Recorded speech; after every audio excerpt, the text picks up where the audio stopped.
Halo, apa kabar Anda semua? Kembali berjumpa dengan saya, Sudarif, dari Forum News Network. Dan seperti biasa, saya bersama dengan Bung Rocky Gerung. Nih, kelihatannya segar habis jalan-jalan di pantai dan banyak makan ikan, gitu ya. Ya, kalau istilah Bu Susi habis tes ombak. Oh, tes ombak. Nah, apa Sama ada dengan tes.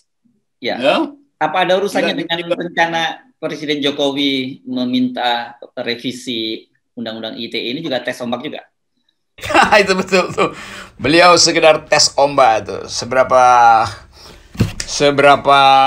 serius tanggapan publik. Tapi saya anggap publik nggak akan layani itu karena berkali-kali ombaknya ombak palsu, jadi nggak perlu terlalu diperhatikan lah. Ini angin sorga, banyak angin sorga hari-hari ini. Saya pikir cuma false hope, rupanya ada false wave juga ya di. False wave. Dan sebetulnya kita tahu bahwa bertahun-tahun selama pemerintahan Pak Jokowi kita hidup di dalam gelombang ketidakpercayaan itu karena yang diucapkan lain. Jadi kalau beliau tiba-tiba punya ide untuk membatalkan ITE, yaitu juga gelombang baru yang mau diciptakan untuk menutupi gelombang sebelumnya yang juga sama, yaitu harapan palsu itu hal-hal saya mengerti kemudian Pak Kapolri berpikir semacam itu. Tapi kalau saya mau terangkan secara sedikit akademis, Undang-Undang ITE itu cuma alat. Jadi peralatan dari istana untuk mengendalikan oposisi itu. Jadi poinnya bukan pada Undang-Undang ITE, tetapi pada ada tidaknya oposisi. Kan percuma Undang-Undang ITE direvisi tapi oposisi tidak diakui oleh pemerintah. Lah Presiden Jokowi sendiri yang menyebutkan negeri ini demokrasi kita tidak memerlukan oposisi karena kita Pancasilais. Jadi cara berpikir Presiden udah final buat dia tidak menghendaki oposisi.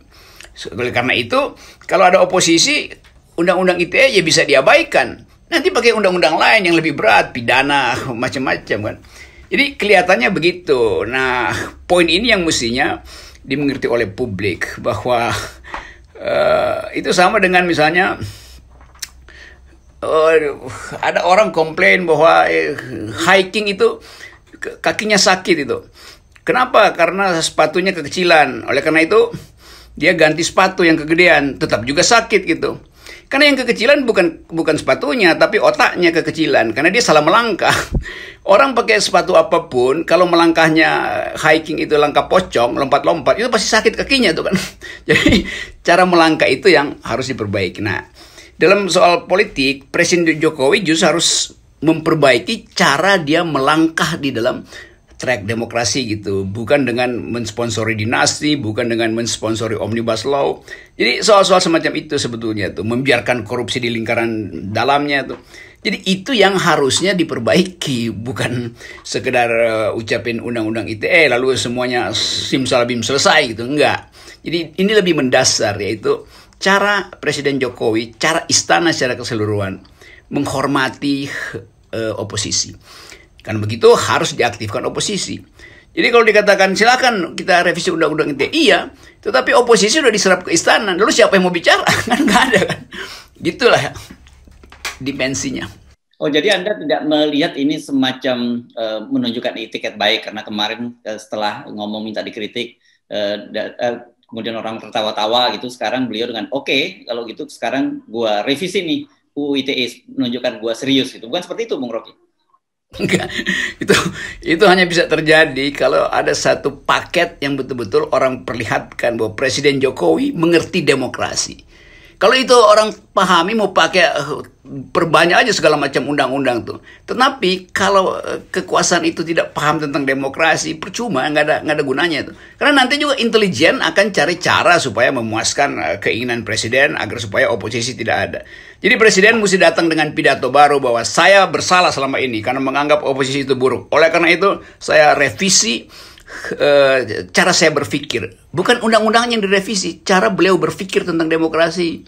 Dulu saya katakan bahwa oposisi itu tidak dikenal di dalam masyarakat Pancasila. Sekarang saya revisi itu, bahwa oposisi itu penting. Oleh karena itu saya tidak akan lagi membujuk-bujuk orang untuk masuk dalam kabinet sehingga di luar sana tidak ada oposisi. Kan itu yang mestinya jadi dasar presiden untuk membujuk kembali masyarakat sipil. Jadi kalau tetap oposisi nggak dianggap, undang-undang ITE itu direvisi, ya orang ketawa lagi. Jadi sekali lagi yang mesti direvisi adalah isi kepala presiden sebagai kepala negara. Tentu saya mau sebut itu sebagai kepala negara. Karena beliau salah mengartikan demokrasi. Itu soalnya.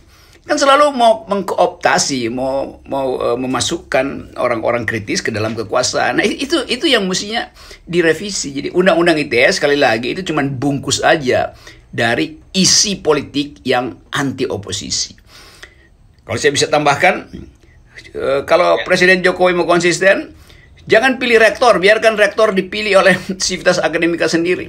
Itu baru konsisten. Undang-undang ITE direvisi, tetapi rektor tetap dipilih oleh presiden. Nah, itu berarti dari awal rektor pasti akan memuji-muji presiden. Demikian juga akademisi yang lain tuh. Itu aja, simple sebetulnya.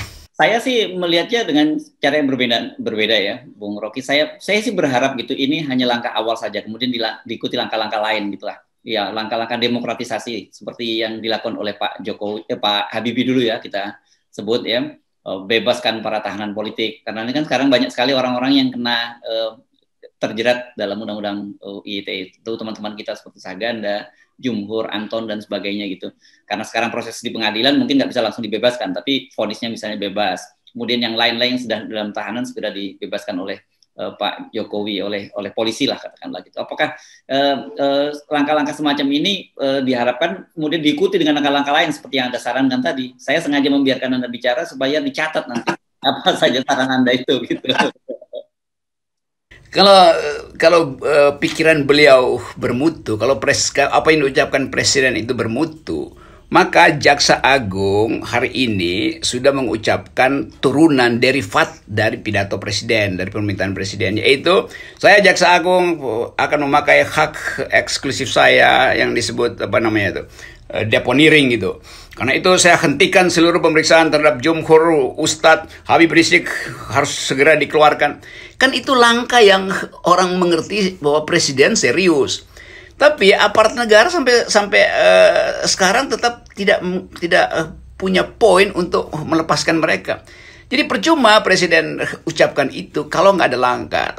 Kan mestinya hari pertama ide itu kan ide radikal. Undang-undang ITE akan dihapuskan. Oleh karena itu mereka yang sampai sekarang masih terkait dengan undang ITE, berlakulah prinsip retroaktif. Artinya hentikan sejak sekarang. Karena presiden punya maksud lain dalam upaya membangun demokrasi. Kan mesti begitu. Atau kita tunggu aja nih jam 10 pagi. Ada nggak Jaksa Agung atau pihak-pihak kekuasaan, Menko Polhukam atau Menteri Hukum dan HAM langsung mengaktifkan akalnya untuk melayani permintaan presiden. Itu soalnya kan. Jadi di belakang ini sebetulnya ada permainan isu aja itu. Ya oke lah, saya mungkin besok ada revisi ITS kecil, tapi kebebasan pers tetap dikontrol, tapi kebebasan akademis tidak bisa dimaksimalkan, tapi Habib Rizik tidak boleh dikunjungi keluarga, tapi Jumhur harus ikuti proses hukum segala macam. Jadi ini tukar tambah yang timpang sebetulnya. Ide yang bagus itu, ide yang bermutu harusnya diikuti dengan langkah yang bermutu juga tuh. Dan sekali lagi saya mau terangkan bahwa intinya adalah istana tidak paham demokrasi. Kalau dia paham demokrasi, maka problemnya bukan sekedar pada undang-undang ITE, tapi pada aturan kebebasan berpolitik, aturan threshold juga mesti dihilangkan kalau begitu tuh. Karena soal semacam ini berkaitan dengan threshold. Buat apa undang-undang ITE itu direvisi? Tapi undang-undang tentang hak politik rakyat itu justru dikebiri melalui threshold. Itu percuma. Jadi kita mesti baca satu paket pikiran bahwa kalau mengerti demokrasi, lakukan secara komprehensif, bukan dicicil hanya karena Pak JK kritik, lalu tiba-tiba oh ya kita revisi. Hanya karena Pak SBY kasih satire, maka tiba-tiba revisi.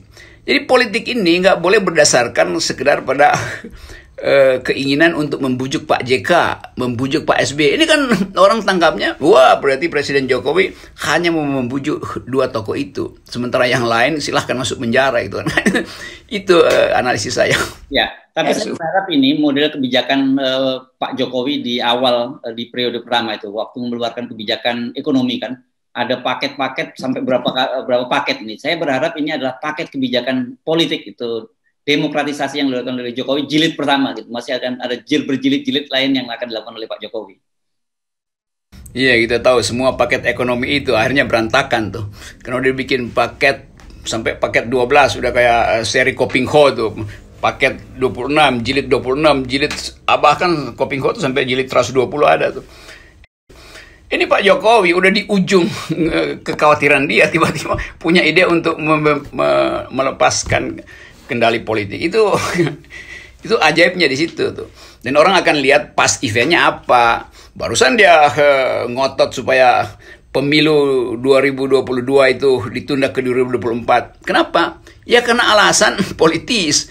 Karena alasan dinastinya nggak ada yang berani bertarung di 2022-2023. Jadi orang akan bandingkan dengan kebijakan-kebijakan yang disembunyikan oleh presiden sebetulnya. Oke. Baik, Bung Rocky, kita lihat saja apakah kemudian mungkin muncul berjilid-jilid, dan yang paling penting itu kalaupun toh banyak sekali kebijakan-kebijakan di demokratisasi, implementasinya tentu yang paling kita tunggu ya. Ya, saya kira itu yang penting. Jadi intinya adalah undang-undang ITE itu cuma alat kontrol terhadap oposisi itu. Jadi yang harus dipulihkan adalah hak beroposisi itu.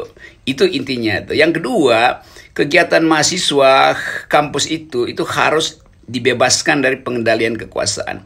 Nah sekarang kultur akademis kita nol. Itu yang menyebabkan kampus jadi extension dari kekuasaan yang berlaku di ITB sekarang. Jadi sekali lagi, semua ide itu harus kita tempatkan dalam konteks. Nah konteks besar kita adalah istana harus pelajari lagi kemampuan mereka untuk menghasilkan politik demokratis. Baru bicara tentang hal-hal teknis.